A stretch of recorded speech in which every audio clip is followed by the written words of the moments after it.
এনসিপির এক নেত্রী গ্রেপ্তার হয়েছে। তাকে ২ দিনের রিমান্ড দিয়েছে। ২১ বছর তার বয়স দেখানো হয়েছে। কিন্তু সেই নেত্রী দাবি করছে তার বয়স হলো ১৭ বছর এবং এইটা একটা বিষয় যে ১৭ বছরের কাউকে রিমান্ডে নেওয়া যায় কিনা?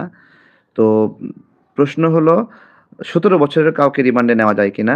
আমার প্রশ্ন হলো যে ১৭ বছরের হয়ে যদি চাঁদাবাজি করা যায়, মাস্তানি করা যায়, তাহলে ১৭ বছরের কাউকে রিমান্ডে নেওয়া যাবে কিনা?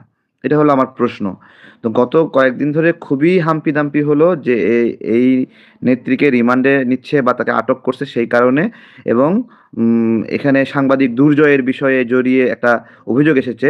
সাংবাদিক দুর্জয়ও তার বিষয়ে প্রমাণ, তথ্যাদি, বিকাশ ট্রান্সেকশন যেগুলোর মাধ্যমে টাকা দিয়েছে ওই নারী নেত্রীকে, সেই বিষয়গুলো এখানে উঠে এসেছে। তো এইখানে আমি বলব না কোন পক্ষ সঠিক বা কোন পক্ষ ভুল। আমার প্রশ্ন হলো যে এনসিপির কতজন এইভাবে গ্রেপ্তার হবে?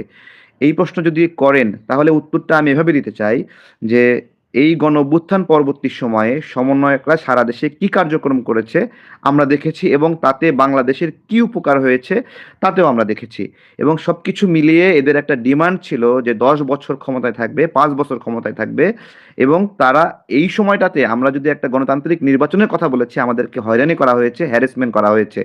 আমার প্রশ্ন হলো যে এই যে যারা আহ, এইখানে এই ধরনের কার্যক্রমে জড়িত স্পেসিফিক্যালি কোনো নাগরিক যদি এমন হয় যে ভয়ে আতঙ্কে এদেরকে বিকাশে টাকা দিয়েছে অথবা ব্যাংকে টাকা দিয়েছে অথবা এদের বাসা থেকে টাকা দিয়েছে যার একটা সিসিটিভি ফুটেজ রয়েছে, এই কোনো ব্যক্তি যদি এদের বিরুদ্ধে ছোট্ট একটা মামলা ঠুকে দেয়, এখানে কোনো চান্স নাই আটক এড়ানোর, কোনো চান্স নাই। যদি ন্যূনতম আইনের যদি সরকার থাকে, যদি ন্যূনতম আইনের প্র্যাকটিস হয়, তাহলে এই মামলা কোনোভাবে বাঁচার সময় নাই। এবং এই সংখ্যা কতটুকু, আমরা এই সংখ্যা কতটুকু বিস্তৃত, এই সংখ্যা টেকনাফ থেকে তেঁতুলিয়াতে যত সমন্বয়ক আছে প্রত্যেকে কম বেশি এই ধরনের অর্থায়নে জড়িত, যারা মানুষকে হুমকি ধামকি দিয়েছে, মামলার ভয় দেখিয়েছে অথবা মামলা থেকে বাঁচানোর জন্য আশ্বাস দিয়ে টাকা নিয়েছে।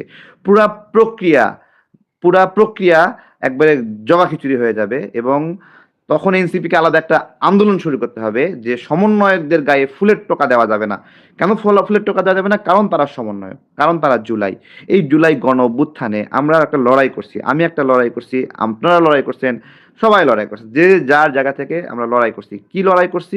যে আমাদের সন্তানদেরকে হত্যা করতেছে, এক নাম্বার বিষয়। ভাই কারো প্রতি মায়া দেখে লড়াই করিনি। আরেকটা বিষয় লড়াই যে দীর্ঘদিন ক্ষমতায় আছে ভোটাধিকারের একটা বিষয় যে আমরা ভোট দিতে পারি না।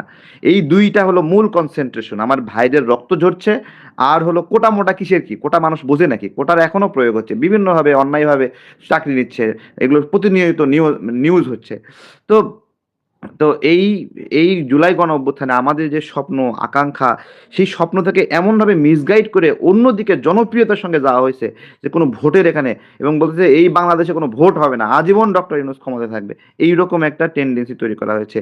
আসলে ডক্টর ইউনূসের হাতে বাংলাদেশ কতটুকু নিরাপদে ছিল, নিরাপত্তায় ছিল, এটা পরবর্তী অবজারভেশনে গিয়ে যখন বিভিন্ন ক্ষেত্রে এই সরকার থাকা অবস্থায় তো কোনো ডকুমেন্টস বের হবে না, এই সরকার যখন এখান থেকে চলে যাবে অন্য সরকার আসবে, সেটা যেই জামাতের সরকারও যদি আসে, বিএনপি সরকারও যদি আসে, অথবা সাক্ষাৎ আওয়ামী লীগ যদি আসে, অথবা এরা বাদ দিয়ে নতুন কেউ আসে, তখন একটা একটা করে নথি বের হয়ে যাবে। কোন জায়গায় অন্যায়ভাবে নিয়োগ দেওয়া হয়েছে, কোন জায়গায় নিয়োগ বাণিজ্য করা হয়েছে, কোন জায়গায় অন্যায়ভাবে প্রজেক্ট করা হয়েছে, কোন জায়গায় কিভাবে ৩০০ কোটি টাকা ৪০০ কোটি টাকা একটা উপজেলা পর্যায়ে বরাদ্দ হয়ে গেছে, এবং কোনো একটা জেলায় মাত্র ২০ কোটি টাকা গেছে আর একটা উপজেলায় গেছে ৩০০ কোটি টাকা ৪০০ কোটি টাকা। এইগুলোর ক্ষেত্রে যে কি ধরনের জুলুম এবং অবিচার হয়েছে সেগুলো একটা একটা করে বের হয়ে আসবে না? জামাত কেন আসিফ এবং মাহফুজকে তাদের সঙ্গে নেয়নি, কেন নেয়নি, এইটা একটা বিষয় ভাই।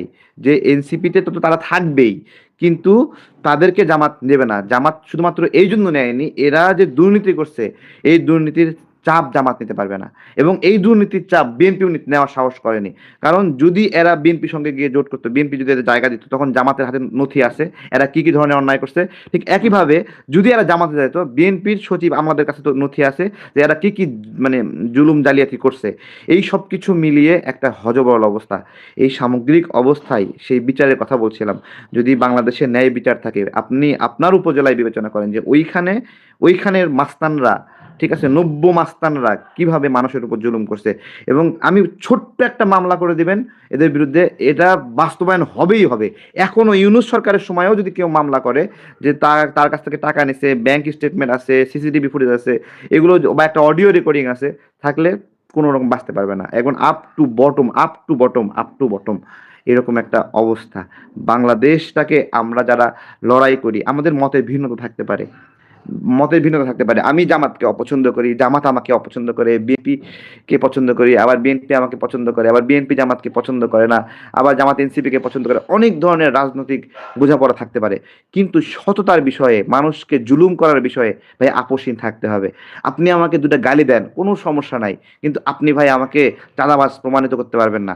আপনি আমাকে দুটা মার দেন, কিন্তু আপনি আমাকে দেখাতে পারবেন না যে আমি কারো বাড়ির সামনে, কোনো অফিসের সামনে গিয়ে তাকে চাপ দিয়ে দুটো টাকা পয়সা নিয়েছি।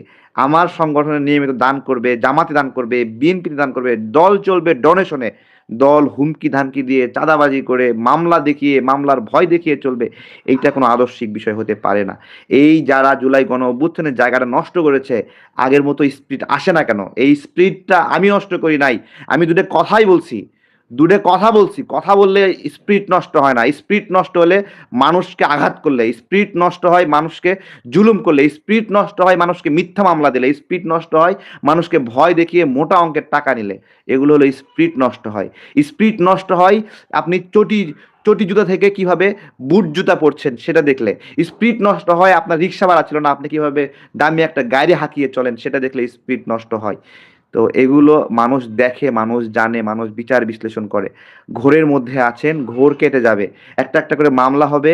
যে প্রমাণ যদি থাকে, মামলা কেউ ঠেকাতে পারবে না। যেখানে যেখানে গেছে প্রত্যেকটা লোকের কাছে হোয়াটসঅ্যাপে অডিও রেকর্ডিং গুলো রয়ে গেছে, মেসেঞ্জারে অডিও রেকর্ডিং গুলো রয়ে গেছে, বিকাশে ট্রানজাকশন হিস্ট্রি গুলো রয়ে গেছে, ব্যাংকের চেক গুলো নিয়েছে, সেগুলো স্টেটমেন্ট গুলো রয়ে গেছে, সিসিটিভি ফুটেজ গুলো সুন্দরভাবে রেখে দিয়েছে সবাই। কেউ বাঁচতে পারবে না, কেউ বাঁচতে পারবে না।